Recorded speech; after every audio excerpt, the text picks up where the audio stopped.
Hello and welcome to Maxum Foods Inside Track. We'll kick things off with full cream milk powder.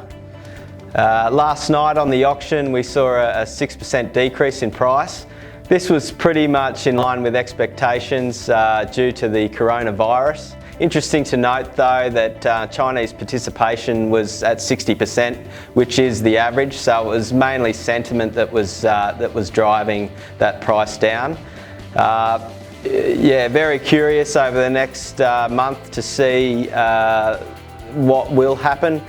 We've got a pretty balanced milk supply out of New Zealand. They've had dry conditions in the north, so they're not flush with stock. So yeah, it'll be interesting to see what happens over the next 2 to 3 months with whole milk powder. We think that it will remain firm, but yeah, it'll be one to watch. Having a look at skim milk powder now. Skim milk powder is still at a 5-year high. We've seen a little bit of volatility over the last 2 to 3 GDTs, but demand for New Zealand and Australian product is still very strong. Milk supply in Europe is stable, so that will maybe a determining factor for skim milk pricing when their season kicks in May, June. But until then, we see pricing pretty firm. Moving on to butter. Butterfat pricing is still quite firm. It was a neutral result there on GDT last night. Product in Australia is very hard to come by, and New Zealand inventory is down, so New Zealand and Australian butter still hard to get. European butter is available at similar dollars to New Zealand at the moment, but the outlook for butterfat is still relatively firm for the next 3 to 6 months.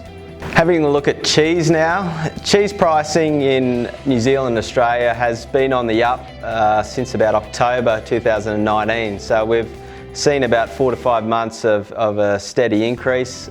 It is very short in supply across, particularly in Australia, so pricing will be strong, and we don't see anything really changing the dynamics of that in the next 6 months. Finishing off with whey powder. So whey powder has been climbing in price and is quite firm to date.